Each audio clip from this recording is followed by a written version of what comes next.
very warm welcome on behalf of St. Peter's to the Sheldonian. A particular welcome to school pupils from in and around Oxford, to the President of Trinity College, Sir Ivor Roberts and Lady Elizabeth, and all others from Trinity College, where we should remember the Chavasse twins, Christopher and Noel, studied. And of course to Jeremy, one of the great broadcasters of the age. This evening forms part of one of a series of events to honour the enormous contribution made by the Chavasse family during World War I. The Bishop of Liverpool, Francis James Chavasse, was founder both of Liverpool's Anglican Cathedral and a little bit smaller St. Peter's College. He and his wife Edith had 7 children.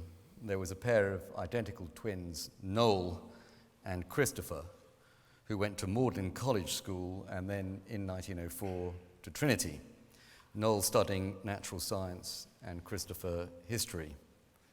They were, by the by, great university athletes and ran for Britain in the 1908 Olympics. In 1914, they both immediately volunteered. Noel Chavasse became the only British serviceman to win 2 Victoria Crosses in World War I. And he did not fire a shot, both at the Battle of Guillemot in August 1916 and then in 1917 at Passchendaele. He led the stretcher parties rescuing injured troops on the battlefield in no man's land. And when there were no injured left to save, he went back to collect the ID tags of the dead so that their relatives would know what had happened to them.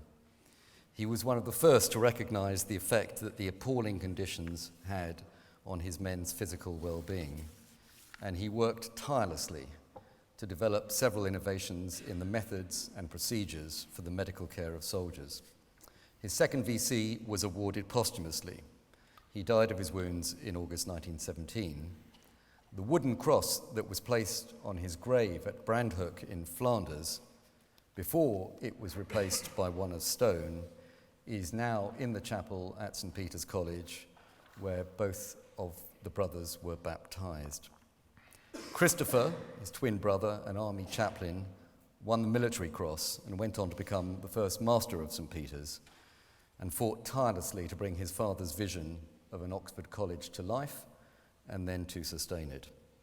Other children served with great distinction too, either on the front or at home. Dorothea, another pair of twins, Edith and Mary, Francis Bernard Chavasse and Aidan.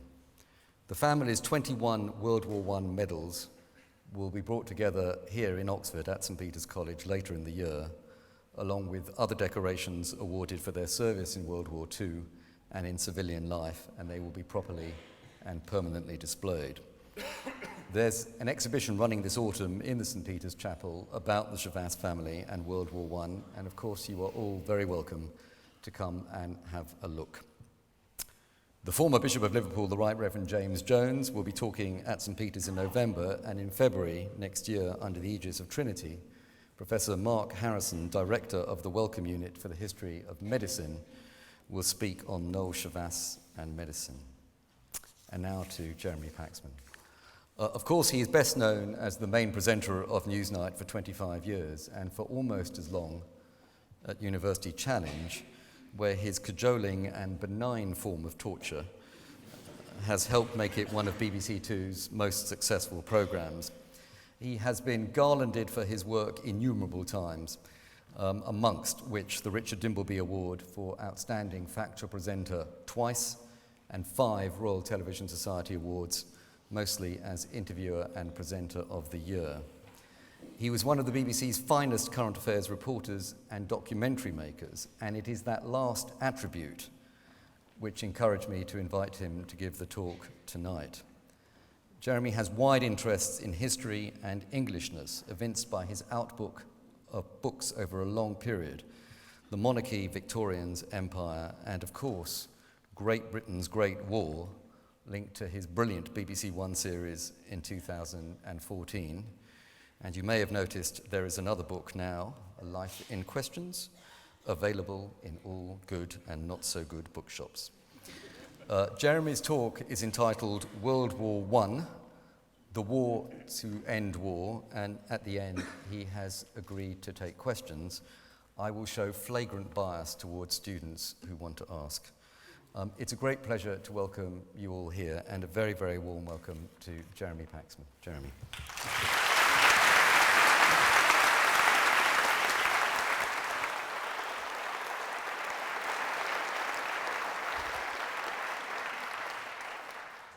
Thank you, Peter. It's very interesting for me to find out what the title of this talk is.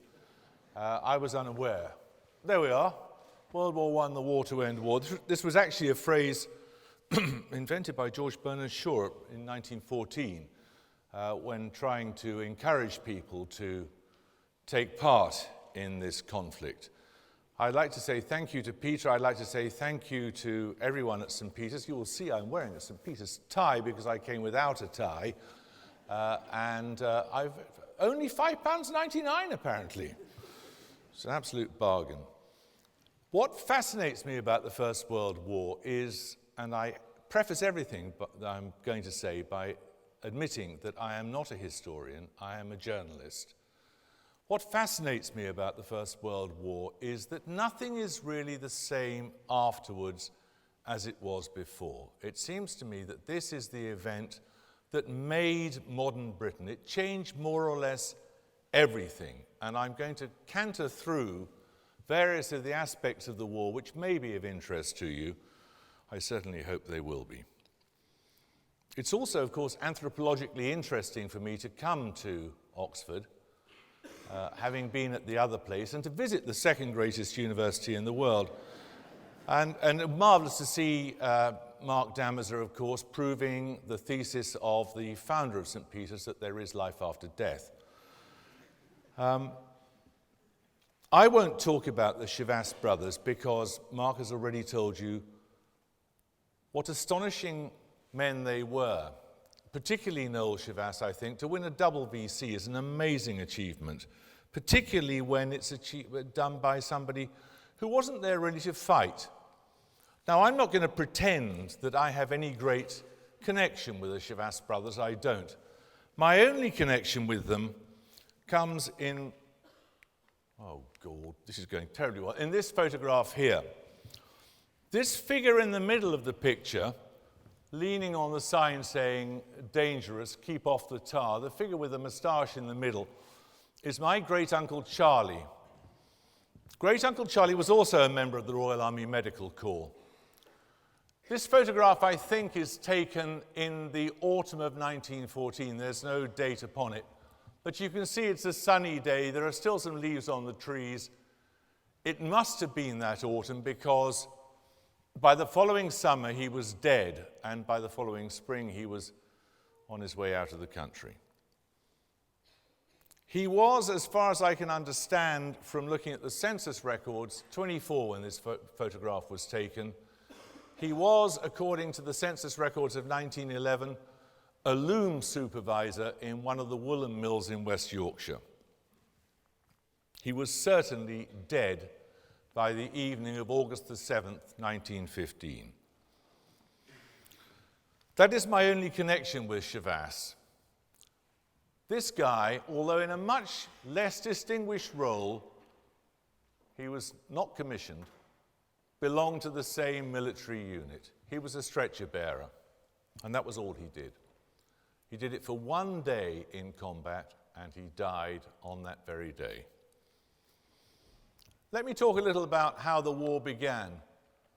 In 1914, August was actually not a bad month. It was pretty good weather, certainly good enough for a day at the beach as these ladies are enjoying.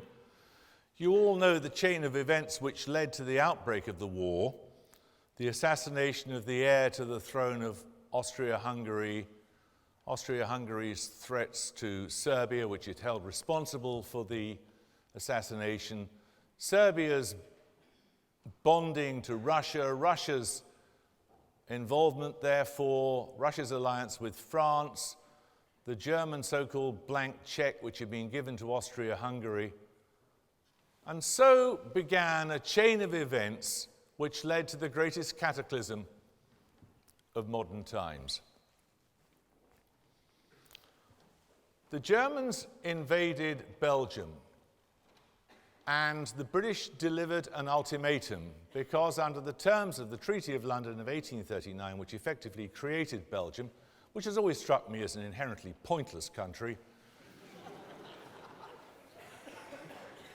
the British and incidentally the Germans had both been signatories to a treaty which guaranteed Belgian neutrality. The Germans violated that treaty by attacking France through Belgium. And the reason I like this particular picture is because if you look in the background, the newsboy there is carrying a placard saying war declared official. The British delivered an ultimatum to the Germans which expired at midnight Central European time on August the 4th, which was 11 o'clock in London. The Germans did not comply with the terms of the ultimatum, which was to withdraw from Belgium and respect Belgian neutrality, and so the country was at war. The suggestion is often made that Britain had a choice. I don't really share this analysis. Was it worth the lives of 750,000 British service personnel? Probably not. Nothing is really worth that volume of life. We went to war in the end because the main British interest in Europe had been to ensure that no one power became dominant in Europe. And once the Germans had taken Belgium and then France, they would have been the dominant power in Europe, and they would also have been in a position not merely to menace the British Empire, which had been the main preoccupation of the British up to that point, but would also have been in a position to menace the security of the entire east and south coast of England. That is the absolute minimum that would have ensued had the invasion of Belgium not been opposed. I don't think there was a solution that would have provided the British with a way of avoiding the war. Secondly, of course, is the question of British self-esteem. You can see it now, I think, some parallels with the United States in the form of President Obama and Syria. If you are a dominant power, as Britain was in 1914, you have to be prepared to act occasionally in order to be taken seriously. Had Germany been able to dominate the continent, as I say, there would have been an immediate threat to Britain, leaving aside the threat to British interests and to British standing in the world. Now, that is not an attractive thing to say, I accept, but I think that is realpolitik. The immediate problem that the British had was that they did not have an enormous army. Most of the armies on the continent of Europe were conscript armies.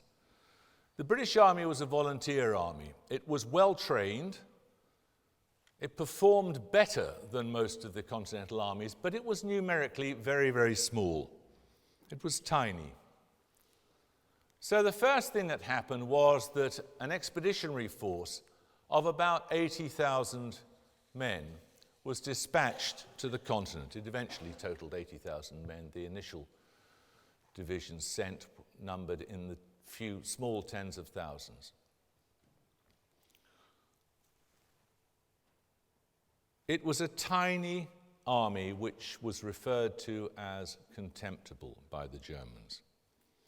The second problem the British had was that they had no war secretary. The post was vacant for a lot of reasons I won't go into now.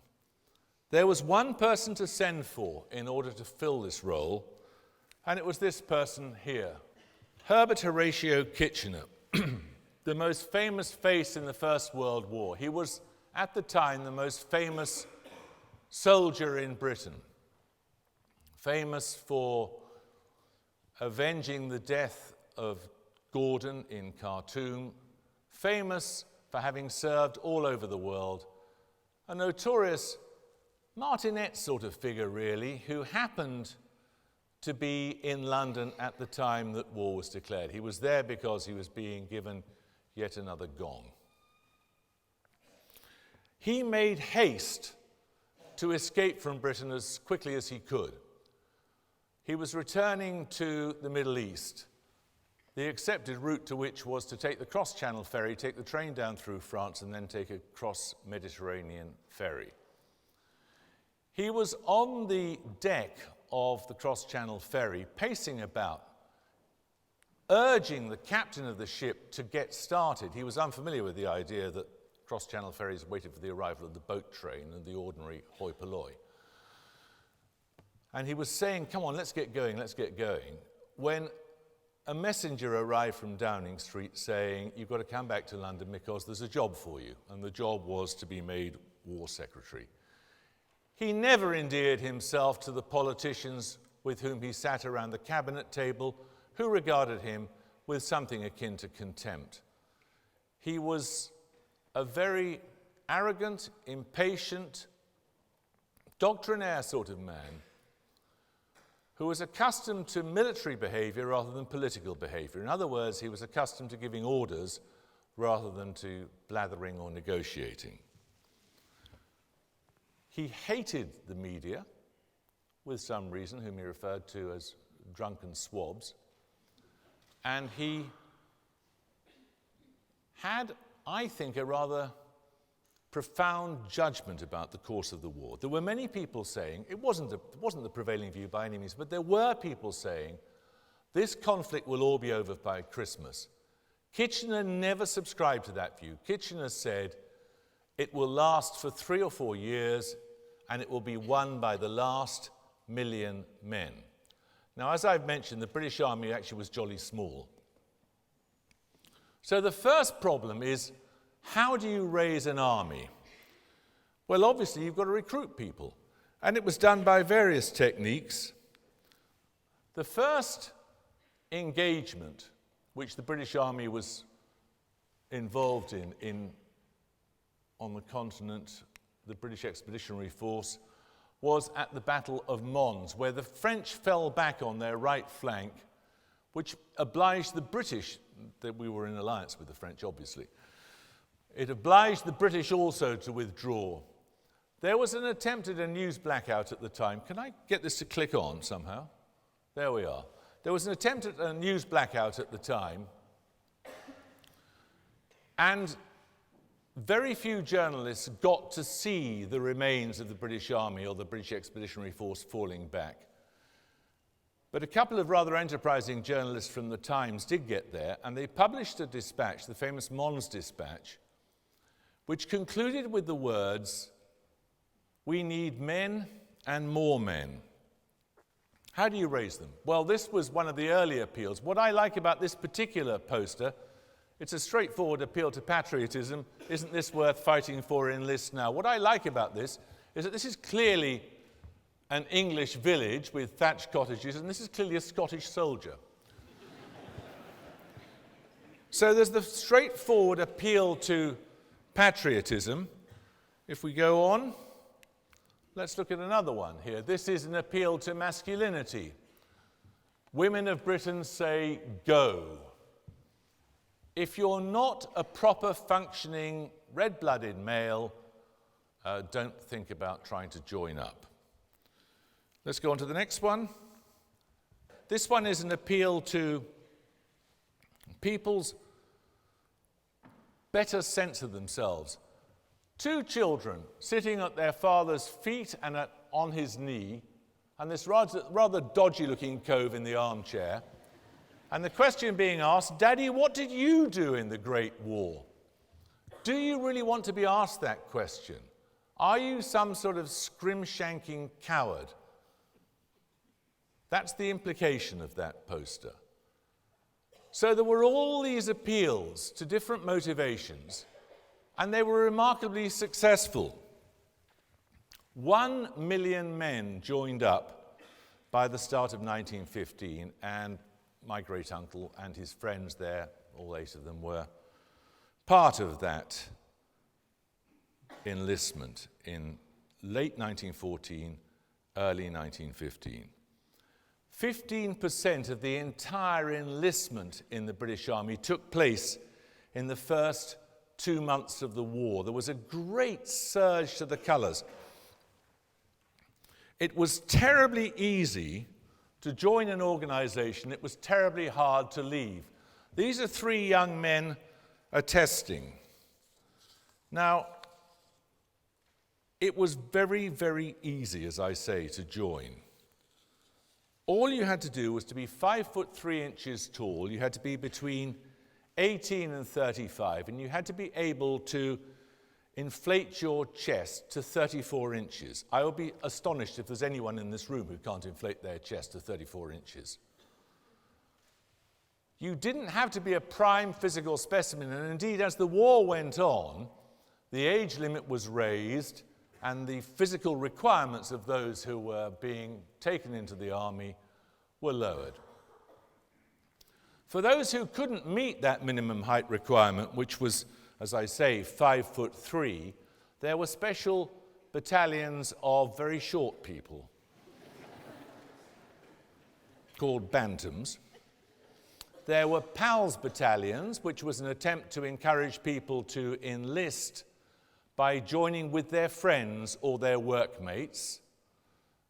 There were sportsmen's battalions. There were battalions from different towns across the country. There were people who were...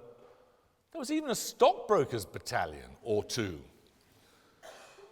They were taken off immediately. There were so many of them that they couldn't be properly uniformed until eventually someone came across a consignment of surplus cloth for post office uniforms. So the first of them wore dark blue, in fact. And there weren't enough weapons to train with, so they trained with broomsticks and rolled up bits of cloth, pipes and so on in place of weapons. They learned all the basics of soldiering without the basic equipment. They also learned, of course, about trench digging. Now, we all know about trenches as the emblematic aspect of the First World War. As far as we in this country are concerned, of course, it's very different. On other fronts, for example, on the Alpine front, the experience was entirely different. But as far as we are concerned in this country, trenches are the abiding image of the First World War. Trench warfare, however, was not unique to the First World War. It had become a feature of British and other army manoeuvres before that time.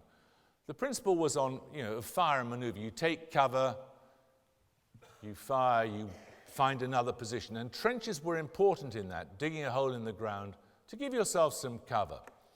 What was different about the First World War was that the trenches became horribly permanent.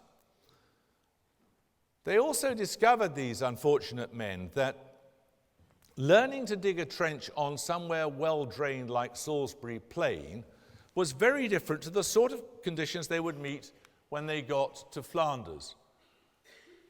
This is a sergeant in the Staffordshire Regiment. This is a wound stripe on his arm. Actually, these are not the worst conditions as far as waterlogged trenches go. This is, I take it, somewhere in Flanders, but in some places the water table was so high that it would have come up to just about a foot below the surface of the ground.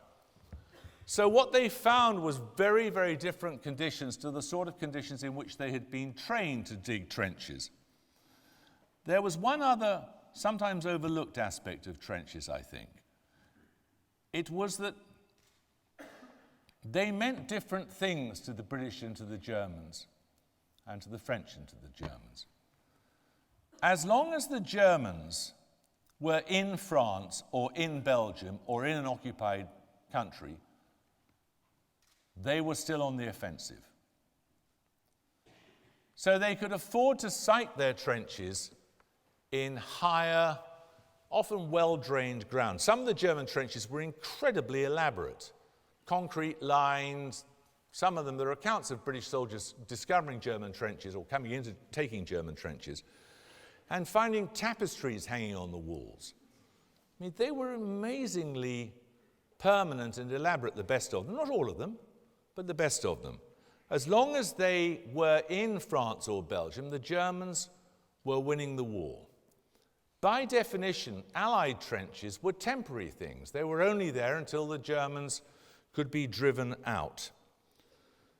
They were temporary, but they were pretty permanent as far as those occupying them were concerned. People were rotated, men were rotated up to the trenches.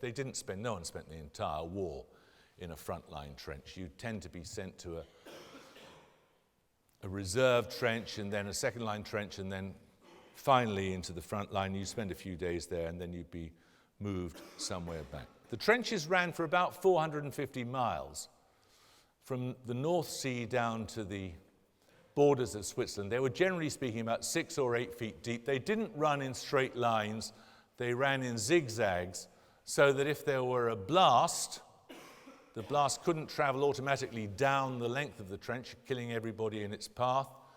And if enemy troops got into the trench, they couldn't fire straight down it and kill anybody. So they tended to run in zigzags. They ran for a very, very long way, as I say, about 450 miles. Men lived in these trenches. They did everything in these trenches. They were afraid there, they ate there, they slept there, and they performed all the normal human functions there. So they were pretty filthy places. The abiding impression that when you read people's accounts of what the trenches were like, the abiding impression is of the smell. The smell was horrible. They were wet very often, not always. The Somme trenches were pretty well drained, but they were very often wet and they were filthy. There's an account by A.P. Herbert, who I think, wasn't he an MP for Oxford? I think he was. A.P. Herbert became a lawyer as well, despite, we'll forgive him that. Anyway, he was a sub-lieutenant in the Royal Naval Division, which was a very odd formation. During that great rush to the colours in 1914, there were many men who wanted to join the Navy because they felt somehow it was more British than joining the army. And so there was a surplus of sailors. So there was something called the Royal Naval Division formed, which was sailors who retained naval traditions but fought as infantry. There were artillery sections as well, but basically they fought as ordinary soldiers. But they retained lots of naval traditions, like being able to wear beards, for example, not having to stand up for the royal toast, requesting permission to go ashore when they were asking for leave from a trench. They were cordially loathed by much of the regular army. The generals commanding the army were regulars. They were not among the people who joined up in the autumn of 1914. And A.P. Herbert described a visit by Major General Sir Cameron Shute, who visited a Royal Naval Division trench. A.P. Herbert was a sub-lieutenant in the Royal Naval Division, as I say, in 1916. He disliked the Royal Naval Division very much. Sub-Lieutenant A.P. Herbert wrote after his visit, "The general inspecting the trenches exclaimed with a horrified shout, 'I refuse to command a division that leaves its excreta about.' But nobody took any notice. No one was prepared to refute that the presence of shit was congenial compared with the presence of shoot, and certain responsible critics made haste to reply to his words, observing his staff advisers consisted entirely of turds. For shit may be shot at odd corners and paper supplied there to suit, but a shit would be shot without mourners if somebody shot that shit shoot." Now, latrine problems were unpleasant, but they could at least be sorted out. What was much more problematic was the problem of dead bodies. Imagine living in those very, very close conditions. When you're very frightened, you cleave to people. When you're very cold, you snuggle up to people. When you eat together, you form bonds with people. Imagine you form a close relationship with someone, and that person dies when they're sent out on a night patrol, for example. Imagine then, do you hear them die slowly, groaning? They die. And then you look out and you see the corpse moving. It is moving because there are rats inside the uniform. Now, the problem of rats was quite considerable. I'm not trying to make everyone's flesh creep here. This was the reality. Rats were a very, very common problem. No one knows how many there were. There were millions and millions of them because there was waste food, there were waste bodies, and there was human waste for them to feed upon. There must have been, as I say, millions. The soldiers hated them, of course, not just because they knew that they had grown fat very often on the corpses of their comrades, but that they seemed to be somehow immune to this great territorial battle that was taking place. That's why they envied the birds. Birds still flew about on the battlefield, in diminishing numbers, of course. Many soldiers attempted to make little gardens. There's an account of an exchange between two young subalterns. One says to the other, I've asked my family to send me some daffodil bulbs for next year to plant behind the trench. And the other one says, I've asked for acorns. It's a fact of life that wherever we happen to find ourselves, we try to make ourselves at home. And men did that. The great killing weapon in the war was artillery. Artillery became more and more sophisticated as the war went on, because clearly when you have men in trenches on two sides, it's terribly difficult to extirpate them or to kill them, apart from being able to fire over the heads of your own front line and to land some high explosive on men in the trenches opposite you. So artillery became more and more sophisticated, and it took great numbers of lives. The stagnation was also the reason for the invention of all sorts of other new and horrifying weapons, gas, flamethrowers, tanks. All these things were invented to try to get some sort of breakthrough in an environment where there were two opposing forces unable to get that crucial breakthrough. But the killing weapon, as I say, was artillery. And many of the men condemned to live like this came to hate the generals. There's a poem, you perhaps know it, by Siegfried Sassoon. Good morning, the general said when we met him last week on our way to the line. Now the soldiers he smiled at are most of them dead, and we're cursing his staff for incompetent swine. He's a cheery old card, muttered Harry to Jack, as they slogged up to Arras with rifle and pack. But he did for them both with his plan of attack. Now this has given rise to the idea that the British Army was essentially lions led by donkeys. No one's ever been able satisfactorily to source this quote. It almost certainly does not come from the First World War. There's something in that argument. How long do you persist with a tactic that clearly doesn't work? I don't know. But if anybody had had a better idea, I'm damn sure they would have used it. I think it's slightly unfair to characterize the generals all as Melchett-type fools, heedless of the welfare of their own men. If you read Haig's diaries, when he talks about the coming Somme assault, he is clearly convinced, this was the biggest assault in the First World War up to that point, he is clearly convinced there will be a breakthrough. All we need is one more heave. It's like the Labour Party's old tactics in political terms. One more heave and we might do it. Well, they were wrong. They were right in the end, but it took a very, very long time before it could be achieved. But I do not think that they set out to waste heedlessly the lives of their men. However, it is the case that vast numbers of young men died, young men who had volunteered. By 1915, that was the year that my great-uncle died, the war was consuming men at an unimagined rate. In the spring of that year, there were still men joining up at the rate of about 100,000 a month. But it was unsustainable. So the government decided there had to be a registration scheme.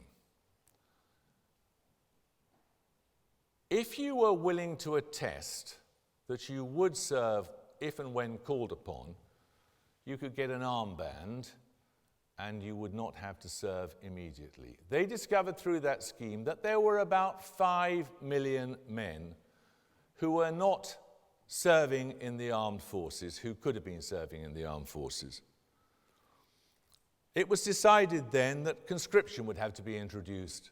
That was the only way of ensuring that the burden was shared fairly. So at the beginning of 1916, conscription comes in. Conscription means that on receipt of a form, you were required to present yourself at a local recruiting centre. And if you failed to do so, you were judged to be in breach of military orders, and you were therefore liable for punishment. However, it was, I think, implemented with a degree of reasonableness. Conscription is a very, very serious action for any government to take. I don't think it would be doable in our society now. But it was very, very serious at any time. And because it was so serious, there were tribunals set up all across the land.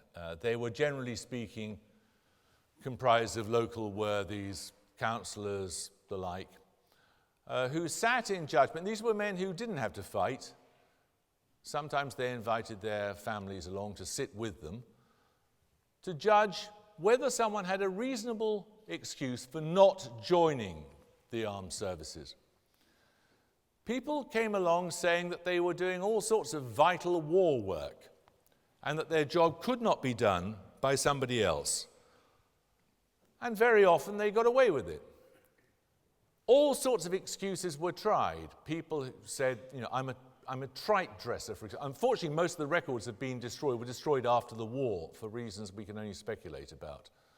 But the records do exist of a number of these tribunals, and people came along saying, I'm a trike dresser. There was even a man in Leeds who requested deferment of his military service until such time as he'd completed his course of hair restoration. He didn't succeed. There were 16,000 people who refused to serve on grounds of conscience. It is sometimes said that some of these conscientious objectors were shot. They were not. No conscientious objectors were shot. There were some who were effectively tried. There were certainly plenty who went to prison. But there was nobody who was shot. There were some who were sentenced to be shot, but the sentence was never carried out. There were 3,000 who served in something called the non-combatant corps, which was essentially a labour corps, and 1,000 of them served in the Friends Ambulance Unit, and many of them won the Croix de Guerre and similar honours. This was a total war, and it changed the relationship between government and governed.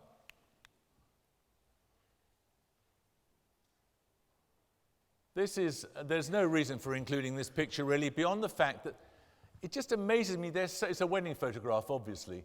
They're so young. The war was eating people up at a ferocious rate. And as I say, it was a total war. These are 3 members of the Women's Land Army. This photograph is taken in 1917. In 1914, the Germans had shelled a number of towns on the east coast of England. There were then a series of air raids over the following years, which affected towns in the east of England and in the East End of London. Zeppelins, Goethe bombers, and so on. There was a horrible incident in Poplar in East London when a German bomber, having missed the docks or perhaps having one extra bomb that he hadn't used, flew over a primary school and dropped a bomb. On the top floor of the primary school, girls were being taught. On the next floor down, the middle floor, boys were being taught. And in the basement, or the ground floor, were infants. The bomb crashed through the roof, through the top floor, through the middle floor, and exploded in the basement and killed 17 children. Children were casualties, women were casualties. Women were involved in the war effort to a quite prodigious degree. I very much doubt that the Women's Land Army wore this uniform all the time they were working in the fields. It's clearly a propaganda photograph. They look very, very clean apart from anything else. Women outnumbered men 3-1 in the munitions factories. Most of the weapons used during the First World War by British forces were made by women. Woodbine Willie, who was a very famous army padre, he thought the men were much more interested in cigarettes than they were in Jesus. He remarked, "The hand that rocks the cradle wrecks the world," which is a chilling observation, I think, but it did something, I think, to ensure another change, and that change was that although it took years to achieve, never again would men and women be able to be treated in the discriminatory fashion that had pertained before the war began. After the war, you do get the beginning of the female franchise, although it takes, I accept, years and years before they're operating on a full level of parity. There was, therefore, an effort that involved absolutely everybody. The country became very used to seeing seriously injured men. I find this photograph pretty affecting. As you can see, one man's lost one leg, the other man has lost two legs there. They have this enforced jollity about them, I think. They had a special uniform, wounded men. There were huge, this is another great advance that comes about as a consequence of the First World War. There were huge advances in medicine. The great discovery in terms of wounds like this was the importance of cleaning the wound. If you didn't clean the wound, you got infection, gangrene, sepsis, and so on.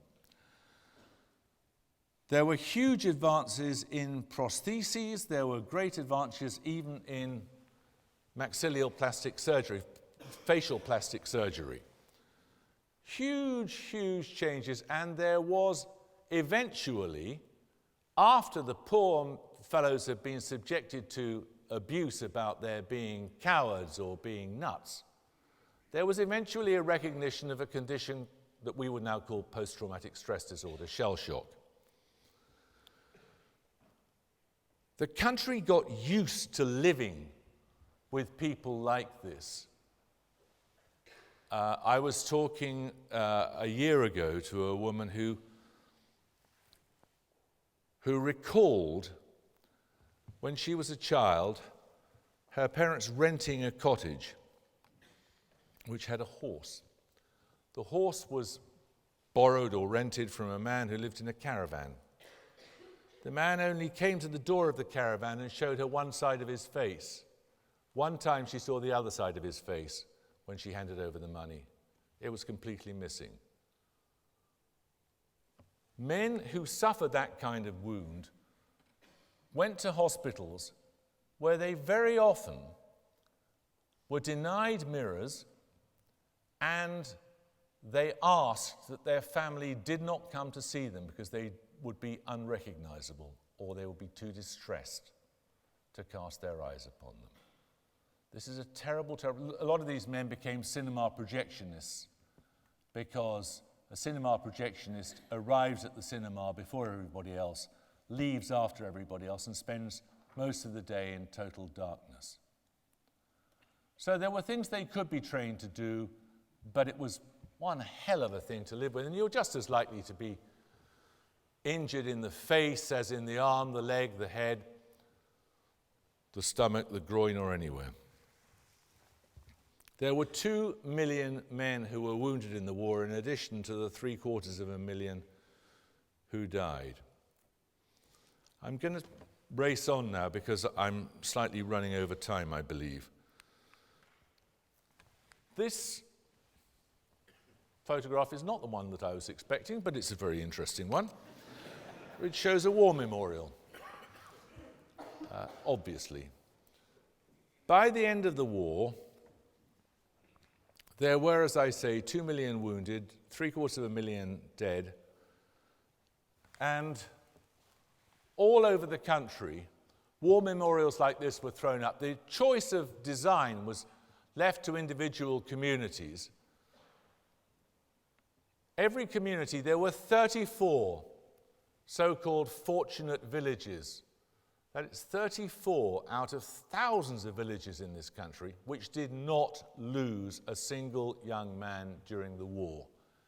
Every other village did. And you find, we're all familiar with these images of one kind or another commemorating the sacrifice of that war. The story of the last year of the war is relatively quickly told. The Germans were trying to blockade Britain with U-boats, and that was why rationing was introduced, which was another reason that the war really affected absolutely everybody. And the Royal Navy was trying to blockade the Germans and starve them into submission. The winter of 1916 to 17 is known in Germany, or was known in Germany, as the turnip winter, because that was the only thing to eat. By late 1917, with the collapse of the Russian opposition to the Germans after the Russian Revolution, suddenly the Germans had dozens of divisions which they could throw into an assault on the Western Front, which was where Britain and her allies were trying to oppose them. They shipped these troops across Germany and to the Western Front, and they put into uniform as many, effectively, many of them were children, put them into uniform, they couldn't equip them properly, and shipped them to the Western Front as well. There was then a massive German offensive in the spring of 1918, which was actually tremendously successful. So successful that the advancing troops got ahead of the supply columns, and they couldn't be resupplied, and it petered out in the end. There was then a fierce and ultimately successful Allied counterattack, the imbalance in troops having been made up to some extent by America's very late intervention in the war. And there was then, as I say, this massive counterattack, and the Germans just fell back pretty quickly. So you get to the point of the 11th hour of the 11th day of the 11th month, when finally an armistice is signed, and people think they can resume the lives that they led before the First World War. They can't. They cannot, because the war has changed absolutely everything. It has changed the nature of the workforce, it's changed the nature of the relationship between government and citizens, it's changed the relationship between men and women. And there were plenty of men who said to women, I want my job back now, you can get out. And they did. Yes, that happened. Of course it happened. But something had changed in the nature of our society. The incidental changes, the huge advances that had occurred in engineering, for example, or in medicine, to which I've already alluded, they were part of this too, but the really big change is a social change, I think. Britain was never the same again. It also, I think, marked, although the high water mark of the British Empire comes after the end of the First World War with the acquisition of various international territories which had previously been the property of the so-called property of the Germans and were given to the British under various forms of mandate. Although the high water mark, as I say, of the British Empire comes after the First World War, it seems to me that the country had ended the war basically bankrupt and incapable any longer of sustaining the empire which it had taken for granted before the First World War. So in all sorts of respects, the country which emerged from the First World War is utterly different to the country that existed before the First World War. It had come at a huge cost, but I think that we still live in its shadow. Thank you very much.